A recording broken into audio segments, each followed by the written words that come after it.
近日，印度媒体报道称，印度的首艘航母或将停止建造，再次延期服役时间。原因主要是为了要把大部分精力拿到建造核潜艇上。因为中国海军在印度洋的活动越来越明显，印度必须要建好保护圈。其实，在看到这则消息时，估计大多数人都会感觉被雷到了。毕竟，印度自己现在几乎都是自身难保，竟然还有空在嘴上放言挑衅。印度的首艘航母从中国建第一艘辽宁号的时候就在建了。但如今辽宁号已经在南海上游走了好几轮，美军都想着跟在屁股后面暗戳戳地收集详细资料，印度这艘航母却依然还没有建成，而且大概算下来，这艘航母从开始建造也有16年了，但这16年磨一剑，也许或将是要再次失败。不过说起来，这艘航母也即将建成，去年年底就开始下水海试，按照其他国家或者中国的速度来说，大概在今年年底就能服役，所以在这样的节骨眼上，印度航母却打算要停工，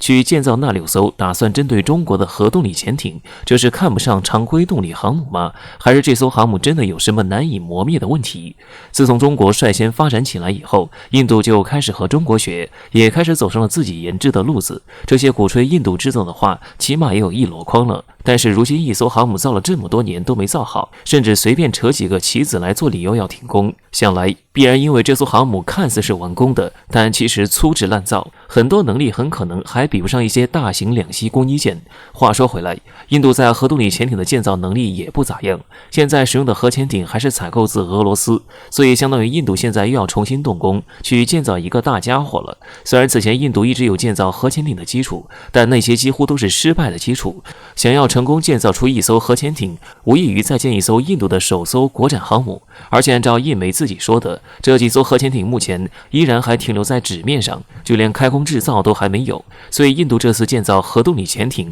无疑就是给印度内糟糕的工业基础脱罪，忽悠几句看似有道理，其实啥用都没有的话，忽悠印度本土民众还是可以的。最后，印度这是捡了芝麻丢了西瓜，不仅双航母的梦再次延期，首艘航母即将建成却要停工，原因居然还能扯到要针对中国，就像是有国际评论说的一样，印度还真是愚蠢，这般不把国民当回事随便忽悠，总有一天是要自食恶果的。据央视新闻客户端在4月23日的消息，俄罗斯国防部部长绍伊古对外宣布，针对西部军区和南部军区的军事战备检查活动已经结束，负责战备检测的队伍也将同步撤回。从回传的数据和相关统计来看，俄罗斯这2大军区拥有足够的能力，可以应对未来可能的威胁。更进一步的数据分析还需要后续总结。不过目前因为局势需要，将会在克里米亚半岛举行一次军事演习，以向外展示俄军的态度。有俄媒透露，接下来俄军在克里米亚半岛的军演会有大约 1.5 万人参与，其中以海上作战为主，前后投入40多艘军舰和2艘的保障船只，随时应对可能出现的意外情况。有观察人士指出，俄军的西部、南部军区基本就是为东欧地区准备的。此次撤回战备检测部队，其实也说明普京已经从当前俄乌局势、乌克兰和北约的动向上得到了自己想要的答案，因此才会开始有意识地减少前线压力。不过又为了防着乌克兰一时脑子发热，突然又变卦，因此布置了一个军演的后手。此前，北约军事代表团突然入驻基辅，紧接着乌克兰就在东乌地区撕毁停火协议，完全是一副随时准备开战的架势。然而随着俄军快速部署在前线地区，近期更是达到了15万人的规模后，北约在第一时间哑火，面对乌克兰的求援会谈也开始装聋作哑，表示自己支持乌克兰对地区归属的主张，但不等于支持乌克兰加入北约。说白了就是开战的借口，北约帮你搞定，至于打不打得赢，北约不管。北约几个月前还在疯狂怂恿乌克兰动手，如今俄罗斯一吓唬，果断就把乌克兰卖了。这样的表现也让全世界看到了北约集团在成立几十年后所透露出来的无能。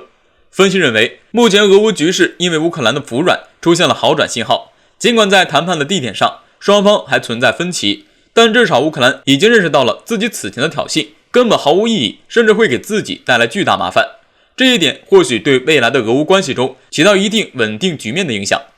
不过从双方争执的问题上，其实也看出了乌克兰当局的稚嫩，想求和，但第一句话居然就是想要普京前往顿巴斯谈判。这种求和却要对手来战区的行为，如果不是清楚他此前连夜向欧洲求援又被拒绝，一般人还真有可能怀疑这是在公开挑衅普京。这其实也充分显示出乌克兰当局这位喜剧演员的业务能力确实有点够呛。事实上，面对乌克兰的邀请，普京果断表示，也希望泽连斯基来莫斯科谈谈。很显然，普京对谈判地点存在不满。最近海军72周年生日过得可算是缤纷多彩，因为在生日当天，2舰一艇齐齐正式入列南海舰队，也就是说，中国海军在这一天同时入列了3艘新型装备，同时也成功的在中国海军历史上创了新纪录，留下了浓墨重彩的一笔。同时，这也不仅是中国海军实力的证明，此时似乎也有些意味深长。2舰一艇一次性入列同一支舰队，并且还是在同一天，甚至这入列的水面舰艇和水下大型装备更是颇有意义，因为这2舰一艇分别是055型万吨大驱3号舰、07527攻击舰首舰以及094A 战略核潜艇。有军事专家表示，这显然是彰显了中国在南海的决心和意志，因为这不仅代表了中国在国防科技上的进步，还表明了中国在技术研发出来后快速列装部队，增强部队作战能力。最近美日联合在南海、东海等地区搅风搅雨，近日还有日媒爆料美军和日本自卫队在训练夺岛反击战。最近在所属中国的钓鱼岛及其附近岛屿周边进行实战演习，这对于中国来说无疑是强烈的挑衅，因为此前美军从来未曾这般明目张胆过，所以当天解放军也派遣了军机军舰纷纷进入该海域。当然，美军在台海地区对中国的挑衅也只是只多不少，所以这次解放军同天入列3种不同类型的新装备就很有意思了。说成是隐晦或者说光明正大的秀肌肉都是完全可行的，这一点从入列3艘装备的属性就大概能够看出来。比如055万吨大驱3号舰被命名为大连舰，这是我国第4代导弹驱逐舰，在世界上也是位于先进之列，在南海对上美军军舰完全能够发挥强大的作战能力。再比如07527攻击舰首舰的服役，在命名上也十分突出，是为海南舰，这也正是代表了中国坚决守护在南海、南沙群岛等多处位于公海岛屿的决心。就像是宋仲平所说，这是中国最新一代的2栖作战装备，能力运用相当强悍，可以配合航母形成编队，在岛屿作战中能够发挥重大作用，具备强悍的夺岛能力。这完全是针对美军在台海等地区频频作乱的反击。再则就是最后一艇，这也是我国的新型战略核潜艇，将可以使得我军在核反击能力上大大增强，战略巡航能力也将增长很多。所以从3艘水面水下装备来说，中国说是隐晦秀肌肉也完全没毛病。最后055大驱3号舰、094A 深海大鱼、07527首舰同天齐齐入列南海舰队，同时还是为山东舰配齐更先进的航母编队，为日后中国海军的双航母作战提升战斗能力。到时候美军可还要继续挑衅？